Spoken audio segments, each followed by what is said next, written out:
Hello student, आज हम पढ़ेंगे चैप्टर नंबर 13 प्रश्नावली 13.3 का सवाल नंबर 1। इसमें कहा गया त्रिज्या 4.2 सेंटीमीटर वाले धातु के एक गोले को पिघलाकर त्रिज्या 6 सेंटीमीटर वाला एक बेलन के रूप में ढाला जाता है। बेलन की ऊंचाई ज्ञात कीजिए। इसमें क्या किया गया है, एक गोले को पिघलाया गया है। ये क्या था, धातु का एक गोला था। इसे क्या कर दिया, पिघलाया गया, और पिघला के इसे क्या बना लिया गया, बेलन बना लिया गया है, बनाया गया है। उसके बाद में इसने बताया है कि जो गोले की त्रिज्या है वो कितनी, 4.2 सेंटीमीटर है। तो इसे हल करेंगे, कैसे करेंगे भाई, त्रिज्या लिखेंगे सबसे पहले, गोले की त्रिज्या। गोले की त्रिज्या, गोले की त्रिज्या कितनी दे रखी है, 4.2 सेंटीमीटर। उसके बाद में किसकी त्रिज्या है, बेलन की। इसे हमने लिख दिया आर से, और बेलन की त्रिज्या को लिख देंगे बेलन की त्रिज्या। इसे लिख लेंगे कैपिटल आर से, या R1 R2 से भी लिख सकते हैं। इसकी कितनी है, 6 सेंटीमीटर है। अब इसमें क्या कहा गया कि गोले को पिघलाकर बेलन बनाया गया। जब एक चीज से पिघलाकर दूसरी चीज बनाई जाएगी तो उन दोनों चीजों क्या होंगे, आयतन समान होंगे। तो गोले का आयतन किसके बराबर होगा, बेलन के आयतन के बराबर होगा। तो यहां लिखेंगे गोले का आयतन बराबर किसका होगा, बेलन का आयतन। तो गोले का आयतन क्या होता है, 4/3 पाई r की घात 3 हो जाएगा। बेलन का आयतन होता है पाई r², हमने बढ़ा ले रखा है, और इंटू क्या होता है h। अब हमें क्या निकालना है, h का मान निकालना। तो ये सभी चीज क्या ले जाएंगे, अपोन में ले जाएंगे इधर। 4/3 पाई r की घात 3 के नीचे कौन आ जाएगा, पाई कैपिटल R² बराबर कितना हो जाएगा, h। यहाँ पाई है, यहाँ पाई है, पाई से पाई कट गया। अब यहाँ कितना बच गया, 4/3, और यहाँ r की जगह कितना लिखेंगे, जो गोले की त्रिज्या है कितनी है, 4.2 गुणा 4.2 गुणा 4.2, 3 बार लिखेंगे क्योंकि 3 घात है। नीचे क्या लिखेंगे भाई, कैपिटल R² की जगह कितना लिखेंगे, 2 घात है ना, तो 6 गुणा 6 लिख देंगे। उसके बाद में क्या करेंगे, 3 से काटेंगे, 3 एकम 3 और 3 चौक 12। यहाँ बच जाएगा बराबर कितना, h है, h। तो यहाँ पे कितना जाएगा, 4 गुणा 1.4 गुणा 4.2 गुणा 4.2, और नीचे कितना आ जाएगा, 6 गुणा 6 आ जाएगा, और इसके बराबर कितना होगा, h होगा। 6 से काट देंगे, 6 सते 42, 0.7 आ जाएगा। बिल्कुल सेम ऐसे ही 6 सते 42, 0.7 आ जाएगा। 1.4 की 4 में गुणा करेंगे तो 14 चौका 56 पॉइंट लग जाएगा बीच में। 7 के साथ में करेंगे 49 पॉइंट लग जाएगा, 2 अंक पहले ही लग गए यहाँ पे, क्योंकि कहीं का मान आ गया h का। तो अब इन दोनों की हम गुणा कर लेंगे। जब 5.6 की 0.49 में गुणा करेंगे तो 2.744, ये क्या आ जाएगा, इतना सेंटीमीटर आ जाएगा। अगर पॉइंट के 2 अंकों तक लिखें, या इसे ऐसे भी लिख सकते हैं, h बराबर 2.74 सेंटीमीटर। ये भी आंसर सही है, और ये नीचे वाले भी आंसर दोनों ही क्या है, सही है। नेक्स्ट क्वेश्चन नंबर 2 देखेंगे, जिसमें कहा क्रम से 6 सेंटीमीटर, 8 सेंटीमीटर, 10 सेंटीमीटर त्रिज्या वाले धातु के 3 ठोस गोलों को पिघलाकर एक बड़ा ठोस गोला बनाया जाता है। इस गोले की त्रिज्या ज्ञात कीजिए। तो 3 गोले हैं, एक गोले की त्रिज्या कितनी, 6 सेंटीमीटर, दूसरे गोले की त्रिज्या कितनी, 8 सेंटीमीटर, और तीसरे गोले की त्रिज्या कितनी है, 10 सेंटीमीटर। इन तीनों को पिघलाकर क्या किया जाता है, एक बड़ा गोला बनाया जाता है। अब इस हमें क्या निकालना, बड़े गोले की त्रिज्या निकालनी है। तो जब इन्हें पिघलाया गया तो इन तीनों का जो आयतन होगा वो किसके बराबर होगा, बड़े गोले के आयतन के बराबर होगा। पहले वाले गोले की त्रिज्या को R1 से लिख देते हैं, बराबर कितना, 6 सेंटीमीटर। उसके बाद में दूसरे गोले की त्रिज्या को कैसे लिख देते हैं, R2 से, बराबर कितना, 8 सेंटीमीटर। और तीसरे गोले की त्रिज्या को कैसे लिख देते हैं, R3 से, बराबर कितना हो जाएगा, 10 सेंटीमीटर। और बड़े गोले की त्रिज्या बड़े R से लिख देते हैं, हमें पता नहीं, निकालना है। तो यहाँ क्या लिखेंगे हम, तीनों गोलों का आयतन, तीनों गोलों का आयतन बराबर होगा बड़े गोले का आयतन, बड़े गोले का आयतन। भाई तीनों गोलों का आयतन, पहले गोले का आयतन 4/3 पाई R1 की घात 3 हो जाएगा, दूसरे वाले का 4/3 पाई R2 की घात 3 हो जाएगा, तीसरे वाले का 4/3 पाई R3 की घात 3 हो जाएगा, और बड़े गोले का क्या हो जाएगा, 4/3 पाई बड़े R की घात 3 हो जाएगा। उसके बाद में जो चीज मैच कर रही तीनों में से बाहर ले लेंगे। 4/3 पाई मैच कर रहा, बाहर लिख दिया। यहाँ कितना हो जाएगा R1 की घात 3 प्लस यहाँ कितना हो जाएगा R2 की घात 3 प्लस यहाँ कितना हो जाएगा R3 की घात 3 और बराबर कितना 4/3 पाई R की घात कितना हो जाएगा 3 हो जाएगा। उसके बाद में क्या करेंगे, हमें निकालना इस R का मान, तो ये गुणा में इसे भाग में ले आएंगे। 4/3 पाई R1 की घात 3 प्लस R2 की घात 3 प्लस R3 की घात 3 और बटे में कितना आ जाएगा 4/3 पाई बराबर कितना है R की घात 3 है। इस 4/3 पाई से 4/3 पाई कट जाएगा। उसके बाद क्या करेंगे, यहाँ पे R1 का मान रख देंगे। R1 का मान कितना है भाई 6, उसकी घात कितनी हो जाएगी 3 हो जाएगी। प्लस यहाँ R2 का मान रख देंगे, इसकी घात कितनी हो जाएगी 8 की घात 3 हो जाएगी। यहाँ R3 का मान रख देंगे कितना 10, उसकी घात 3 हो जाएगी बराबर R की घात 3 हो जाएगी। जब हम 6 का घन करें कितना आ जाएगा, 6 की 3 बार गुणा कर लेंगे तो 6 छंग 36 का 216 हो जाएगा। ऐसे ही 8 का घन करेंगे 512 आ जाएगा और 10 का घन करेंगे कितना आ जाएगा 1000 बराबर कितना R की घात 3। अभी क्या करेंगे, इन तीनों को जोड़ लेंगे, कितना आ जाएगा 1728। 1728 बराबर कितना हो जाएगा R की घात 3 हो जाएगा। अब ये 3 घात जरा क्या में डाल देंगे, घनमूल में आ जाएगी यदि, तो यहाँ 1728 बराबर कितना आ जाएगा R। अब हम क्या करेंगे 728 का घनमूल निकालेंगे यानी गुणनखंड कर लेंगे। 2 से काटेंगे कितना आ जाएगा 2 8 16 2 6 12 2 चौक 8, फिर 2 से काट देंगे 2 चौक 8 और यहाँ 2 3 6 2 दूनी 4, फिर 2 से काट देंगे 2 दूनी 4 2 एकम 2 2 6 12, फिर 2 से काट देंगे 2 एकम 2, 1 पे चलता नहीं, 0 लगा के क्या कर लेंगे 6 का उतार लेंगे 2 8 16, फिर 2 से काट देंगे इसे कितना आ जाएगा 54, फिर 2 से काट देंगे कितना आ जाएगा 27। अब किससे काटेंगे 3 से, 3 नम कितना आ जाएगा 27, फिर 3 से कितना आ जाएगा 3 और फिर 3 से कितना आ जाएगा कट के 1 आ जाएगा। उसके बाद में इसमें क्या करेंगे 3 में से 1 बाहर लेंगे, इन 3 में से 1 2 आ जाएगा, इन 3 में से 1 बाहर आ जाएगा, इन 3 में से 1 बाहर आ जाएगा। R का जो मान हो जाएगा 1728 का घनमूल किसके बराबर होगा 2 गुणा 2 गुणा 3, यानी जो R का मान आएगा 2 दूनी 4 तिया 12 सेंटीमीटर हो जाएगी बड़े गोले की त्रिज्या। तीनों गोलों का आयतन किसके बराबर रखा हमने, बड़े गोले के आयतन के, क्योंकि इन्हें तीनों को पिघलाया क्या बनाया गया, एक बड़ा गोला बनाया गया है, तो तीनों छोटे गोलों का आयतन किसके बराबर रखेंगे, बड़े गोले के आयतन के बराबर रखेंगे। नेक्स्ट क्वेश्चन नंबर 3 देखेंगे, क्या कहा गया, व्यास 7 सेंटीमीटर वाला 20 सेंटीमीटर गहराई वाला एक कुआं खोदा जाता है और खोदने से निकली हुई मिट्टी को समान रूप से फैलाकर 22 मीटर गुणा 14 मीटर वाला एक चबूतरा बनाया जाता है। इस चबूतरे की ऊंचाई ज्ञात कीजिए।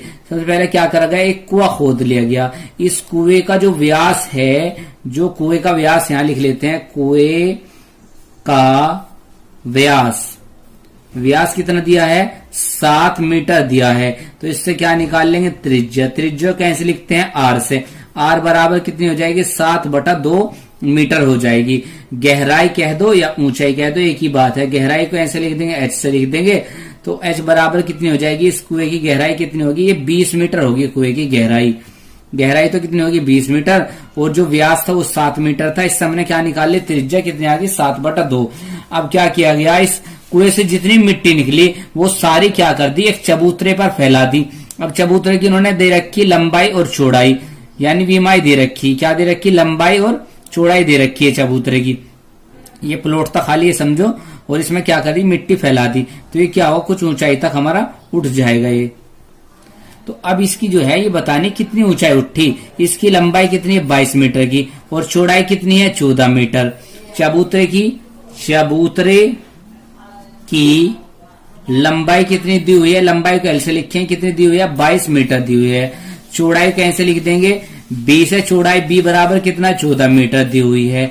अब हमें इसकी निकालनी कितनी ऊंचाई है, ऊंचाई को यहाँ कैपिटल H से लिख देंगे या हम इसे लिख देंगे H1 से, क्योंकि H से हमने कुएं की गहराई को लिख दिया है। अब क्या होगा, जितनी मिट्टी निकली वो सारी कहाँ फैलाई, कुएं से जितनी मिट्टी निकली चबूतरे फैलाई। चबूतरा किस टाइप का बनेगा, ये घनाभ के आकार का बनेगा। तो यहाँ लिखेंगे कुएं से निकली मिट्टी का आयतन, क्या हो, कुएं से निकली मिट्टी का आयतन, मिट्टी का आयतन किसके बराबर होगा, चबूतरे पर फैली पर फैली मिट्टी का आयतन, दोनों मिट्टी के आयतन क्या होंगे, बराबर होंगे, क्योंकि जितनी भी मिट्टी कहां से निकली है, कुएं से, वो सारी कहां फैला दी गई, चबूतरे पर फैला दी गई। तो कुएं से मिट्टी निकली किस रूप में, बेलनाकार में, तो यहां लगाएंगे बेलन का आयतन, पाई आर स्क्वायर एच हो जाएगा। और जो चबूतरे में मिट्टी फैली है वो बेलन के, वो घनाभ के आकार में फैली है, तो यहाँ घनाभ का लंबाई गुणा चौड़ाई गुणा ऊंचाई को हमने लिखा h1 से, इसकी तो h1 लिख देंगे। यहाँ पे मान रख देंगे, हमें क्या निकालना है, h1 का मान। यहाँ पाई का मान रखेंगे कितना, 22/7 रख देंगे। r की जगह 7/2 गुणा 7/2, क्योंकि r स्क्वायर है और त्रिज्या कितनी 7/2, इसलिए 2 बार लिख देंगे। गुणा ऊंचाई की जगह कितना लिखेंगे, 20 दे रखी इसकी ऊंचाई। l की जगह कितना 22 और गुणा b की जगह 14, h1 हमें नहीं पता।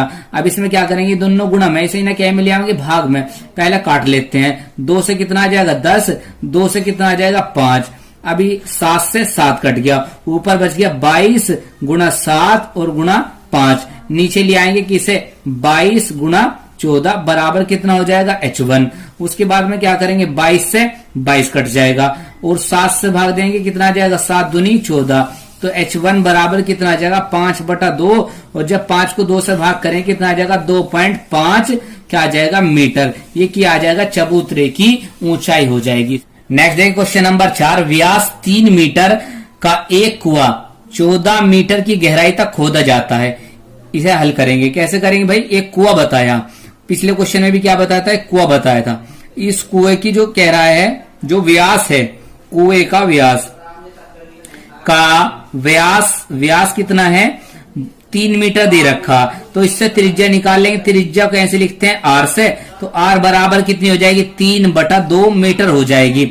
उसके बाद में कुएं की गहराई, कुएं की गहराई कह दो या ऊंचाई कह दो, एक ही बात है, गहराई h बराबर कितनी हो जाएगी, 14 मीटर। ये इसकी जो गहराई है वो 14 मीटर ही है कुएं की, और जो व्यास था वो 3 मीटर था। इस हमने क्या निकाली, त्रिज्या वो कितनी आ गई, 3/2 मीटर आ गई। अब क्या कहा गया, इससे निकली हुई मिट्टी, जो इससे मिट्टी निकली, मिट्टी को कुएं के चारों ओर 4 मीटर चौड़ी एक वर्ताकार वलय बनाते हुए समान रूप से फैलाकर एक प्रकार का बांध बनाया जाता है। जो मिट्टी निकली वो क्या कर दी, इसी के चारों तरफ हमने क्या कर दी, फैला दी, और इससे क्या बना ले, कितनी चौड़ाई में फैलाई, 4 मीटर की चौड़ाई में मिट्टी फैलाई है। ये 4 मीटर है, यहां से यहां तक कहीं भी नाप लो, 4 मीटर की चौड़ाई में मिट्टी फैलाई है। अब ये पूछ रहा है कि इस बांध की ऊंचाई कितनी होगी, यानी बांध कितना ऊंचा उठ जाएगा, ये बांध की ऊंचाई कितनी ऊंची होगी, बांध कितना ऊंचा होगा। तो जितनी मिट्टी कुएं से निकली वो सारी कहाँ है, बांध में। तो बांध में फैले मिट्टी का आयतन बराबर किसके होगा, कुएं का आयतन। कुआं तो हमें पता कैसा है, बेलनाकार है। अब बात करें इसकी, तो ये वलाकार है, यानी खोखला बेलन कहेंगे इसे। तो इसमें खोखले बेलन में एक तो अंदर की त्रिज्या होगी, अंदर की त्रिज्या क्या होगी, जो बेलन की त्रिज्या है वो इसकी त्रिज्या होगी। लेकिन जब बाह्य त्रिज्या निकालनी पड़ेगी, वलय की बाह्य त्रिज्या या बांध की वलय की बाह्य त्रिज्या कैसे निकालेंगे, बाह्य त्रिज्या हमें पता है, अंदर की त्रिज्या इसे कैपिटल R से लिख लेंगे। अंदर की त्रिज्या कितनी है, 3/2 है, ये अंदर की त्रिज्या ये। तो इसमें क्या करेंगे, 4 मीटर और चौड़ाई जोड़ लेंगे। तो इसके बाद में क्या करेंगे, एलसीएम ले लेंगे, कितना आ जाएगा 2, तो यहाँ 3 एकम 3 और 4 दूनी कितना आ जाएगा 8, 8 3 कितना आ जाएगा 11/2 मीटर हो जाएगी बाह्य त्रिज्या। अब क्या होगा, जितनी कुएं मिट्टी है वो सारी कहाँ फैली है, बांध पर। तो लिखेंगे कुएं से निकली मिट्टी का आयतन बराबर क्या होगा, बांध पर फैली मिट्टी का आयतन। तो कुएं से निकली मिट्टी कैसे, बेलनाकार रूप में, तो यहां लग जाएगा पाई r स्क्वायर h लग जाएगा। और जो बांध पर फैली है वलयकार रूप में, तो यहां लगेगा पाई बड़ा r स्क्वायर माइनस छोटा r स्क्वायर इंटू ऊंचाई निकालनी है, तो इसे h से लिखा, उसकी ऊंचाई क्या मान लेंगे, h1 मान लेंगे, बांध की ऊंचाई। उसके बाद में क्या करेंगे, हमें h1 निकालना है, इन्हें सबको इसके नीचे ले आएंगे। पाई r square into h upon में क्या आ जाएगा, pi capital R square minus small r square बराबर कितना हो जाएगा, h1। पाई से पाई काट देंगे, यहाँ पे R1 का मान रखेंगे 3/2 गुणा 3/2। h का मान रख दें कितना है 14। नीचे यहाँ पे r कैपिटल R का मान रखें 11/2 उसका वर्ग माइनस यहाँ 3/2 उसका वर्ग, ब्रैकेट बंद कर लेंगे, बराबर कितना हो जाएगा h1। उसके बाद क्या करेंगे 2 से काट देंगे, 2 सते 14, यहाँ 3 तिया 9 हो जाएगा गुणा 7 और नीचे कितना लिखा बटे में 2। यहाँ क्या करेंगे इन्हें वर्ग करके जोड़ लेंगे, इसका वर्ग कितना हो जाएगा 121/4 माइनस करेंगे 9/4 बराबर कितना हो जाएगा h1। यहाँ कितना हो जाएगा 9 सते 63 बटे कितना आ जाएगा 2, और जब क्योंकि हर बराबर है तो संख्याएं घट जाएंगी, 121 में से 9 घटाएंगे कितना आ जाएगा 112 और नीचे कितना आ जाएगा 4 बराबर कितना हो जाएगा h1। इसमें क्या होता है इस कंडीशन में बीच वालों की बीच में गुणा होती है नीचे रहते हैं, ऊपर वाले की ऊपर हो जाती है, कहाँ जाते हैं ऊपर, तो 63 में किसकी गुणा होगी 4 की, और नीचे क्या आएगा 2 गुणा 112 आ जाएगा बराबर कितना हो जाएगा h1। इसे काट देंगे 7 से, 7 नम 63 हो जाएगा और 7 से इसे काट देंगे, यहाँ कितना आ जाएगा 7 कम 7 7 छिंग 42। उसके बाद में 4 से काट देंगे, 4 चौक 16, तो h1 बराबर कितना आ जाएगा 9/8 आ जाएगा। 8 को किससे भाग देंगे 9 को किससे भाग देंगे 8 से, तो यहाँ भाग देंगे तो कितना आ जाएगा 1.125 क्या आ जाएगा मीटर आ जाएगा उस बांध की क्या आ जाएगी ये ऊंचाई। एक बार फिर से देखेंगे, ये कुएं से मिट्टी निकली थी और जितनी कुएं से मिट्टी निकली है उसे कहां फैलाई गई, बांध पर फैलाई गई। बांध कैसा है वलयकार है क्योंकि बीच में से खाली है तो खोखला बेलन है। इसमें फॉर्मूला लगता है pi capital R square minus small r square into h1 हमने मानी है किसकी बांध की ऊंचाई। इसके बाद में सोल्व किया और सोल्व करने के बाद में जो हमारा आंसर है वो 1.125 मीटर आ गई बांध की ऊंचाई। नेक्स्ट क्वेश्चन नंबर 5 देखेंगे, क्या क्या गया, व्यास 12 सेंटीमीटर और ऊंचाई 15 सेंटीमीटर वाले एक लंबवर्तीय बेलन के आकार का बर्तन आइसक्रीम से पूरा भरा हुआ है। ये कैसा बर्तन है, बेलन के आकार का एक बर्तन है ये। इसकी ऊंचाई भी दे रखी और इसकी क्या दिया है व्यास भी। व्यास कितना है बर्तन का, व्यास किसके बर्तन का, बेलनाकार, बेलन का व्यास, जो बेलनाकार बर्तन है उसका व्यास कितना है 12 सेंटीमीटर है। और त्रिज्या निकाल लेंगे, त्रिज्या को कैसे लिख देंगे r से, बराबर कितना हो जाएगा 12 को 2 से भाग देंगे कितना आ जाएगा 6 सेंटीमीटर आ गई इसकी त्रिज्या। व्यास कितना था 12 सेंटीमीटर और इसकी ऊंचाई कितनी दे रखी है हमें 15 सेंटीमीटर। तो ऊंचाई को कैसे लिखेंगे h से लिख देंगे, ऊंचाई h बराबर कितनी हो जाएगी 15 सेंटीमीटर हो जाएगी।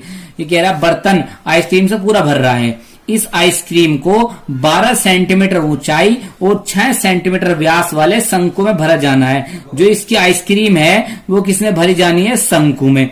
ये शंकु में जिस तरीके से सॉफ्टी आती है आइसक्रीम आती है ना, इस तरीके के इसमें भरा जाना है। जिसका ऊपरी सिरा अर्धगोलाकार है, इसके ऊपर अर्धगोला भी है ये। और बताया उन शंकों की संख्या ज्ञात कीजिए जो आइसक्रीम से भरे जा सकते हैं। इस आइसक्रीम से एस टाइप के कितने शंकु भरे जा सकते हैं ये बताना है।